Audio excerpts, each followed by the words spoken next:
Scott, great speech tonight. No. Alright, so there is more. I hope to exceed the brevity of the previous evaluation. So tonight I'm going to focus on the content side and the structure, and also on the presentation aspects. Before we get into that, I'd like to just start off with the speech title. I think this is a really powerful part of the speech. It's one that's often overlooked. So Scott's title tonight was not a favour. And so I was preparing the evaluation, I was looking through this, trying to think about what the speech is about. And that's what came to mind as I was quite intrigued. I was thinking it's probably more likely a bit more around like the mentee side, like what value I can get out of it. And then what really brought it together though was in Scott's speech, he linked it all back together to the speech title.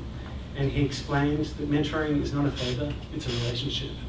And so with that, it sort of tied the speech and the title together. So I thought that was a really powerful use of an extra part of the speech to add value.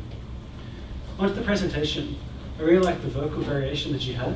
I think that really helped you bring out the humour, which was a good part of the speech. One area I think that you can look to improve is that for most of the speech you stayed in the one spot. As an advanced speaker, I think that you could challenge yourself to move around the room and place emphasis on various points.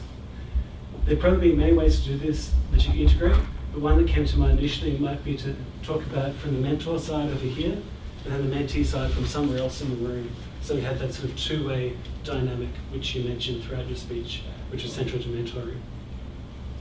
Also thought the eye contact was good, and you made good eye contact with myself as the evaluator, which is another thing I think that is important to do as a speaker. On to the content side, we could have just had a speech that talked about Scott's view of mentoring, listed off a few salient features, list of dry points. But instead, we had the experiences of Scott, and that for me was much more relatable and much more engaging, and sort of brought out an ability for me to be inspired to ask the audience for help to improve my speaking. That was part of the purpose speech, so I can't give him full credit for that. It's part of the criteria of the speech, but I thought you did that really well. Next thing is around the structure. So you started off with a question, and then flowed into like a broad structure of the speech, and then you had a call to action at the end of the speech. I thought that was a really good way to bring it all together. At the start, having two questions I think is really hard to keep the momentum going.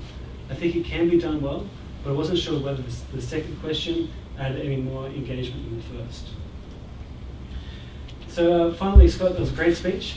I hope that my evaluation was more than the 3 words that you had in your initial evaluation, and I look forward to your next speech.